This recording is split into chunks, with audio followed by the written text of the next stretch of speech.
भारत आज हर एक क्षेत्र में आगे बढ़ रहा है और भारत के आगे दुनिया के बड़े बड़े देश नतमस्तक है। लगभग हर एक क्षेत्र में भारत अपना योगदान दे रहा है और इसी कारण से पूरी दुनिया किसी न किसी रूप से ही सही भारत के साथ जुड़ना चाहती है, भारत से अपने संबंधों को सुधारना चाहती है। वहीं कोविड-19 के आने के साथ ही भारत ने कोरोना से लड़ने की जिस तरीके से भूमिका निभाई उसे देख पूरी दुनिया हैरान रह गई थी। इतना बड़ा देश और इतनी बड़ी जनसंख्या, उसके बावजूद हर एक नागरिक के टीकाकरण के साथ पूरी दुनिया को दवा पहुंचाना किसी और देश से उम्मीद तक नहीं की जा सकती थी और इसी बात को पूरी दुनिया ने भी अच्छे से समझा। पूरी दुनिया ने देखा कि कैसे लोगों तक एक प्रॉपर प्रोग्राम के माध्यम से वैक्सीन को पहुंचाया गया, साथ ही दूसरे देशों की मदद भी अपने देश के हितों को ध्यान में रखते हुए की। इस महामारी के बीच एक नया भारत लोगों ने देखा जिसने नामुमकिन को मुमकिन कर दिखाया। वहीं अब भारत ने अमेरिका, दक्षिणी कोरिया, जापान और यूरोप के साथ मिलकर एक नया गठबंधन बनाया है जिसका फायदा दुनिया के तमाम देशों को होगा। बता दें कि इन देशों ने मिलकर जैव औषधि क्षेत्र में एक महत्वपूर्ण आपूर्ति श्रृंखला के निर्माण के लिए साझा प्रयास करने के इरादे के साथ ही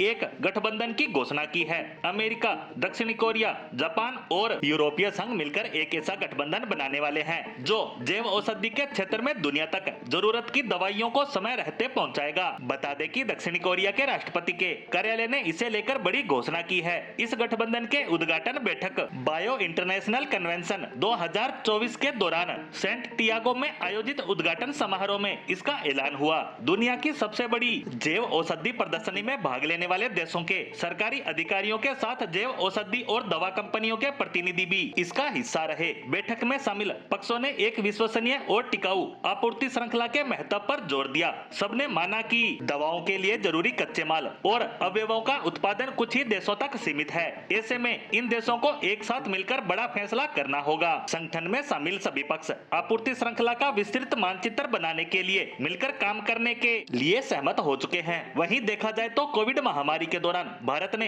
पूरे विश्व में जो भूमिका निभाई उससे इंप्रेस होकर पूरी दुनिया भारत की तरफ देख रही है, क्योंकि भारत में बड़े लेवल पर दवाइयों की मैन्युफैक्चरिंग होती है और भारत के पास कच्चा माल उपलब्ध है जिसके इस्तेमाल से जरूरी दवाइयों को बनाया जा सकता है। ऐसे में संगठन का बनना निश्चित तौर पर दुनिया तक दवाइयों की आपूर्ति को आसान करेगा ताकि लोगों तक समय रहते इसकी पहुंच को आसान बनाया जा सके। वहीं इससे भारत का दबदबा भी एक और क्षेत्र में बढ़ता नजर आएगा, क्योंकि कोविड-19 से पहले के समय पर नजर डालेंगे तो पाएंगे कि चीन ही वो देश था जो बड़े लेवल पर दवाइयों की मैन्युफैक्चरिंग और उससे जुड़े कच्चे माल के लिए जाना जाता था। लेकिन कोविड-19 के बाद परिस्थितियां बिल्कुल बदल चुकी है। अब भारत का दबदबा भी लगातार इस क्षेत्र में बढ़ता ही जा रहा है और अब इन्हीं सब का परिणाम है कि भारत को इस संगठन का सदस्य देश बनाया जा रहा है।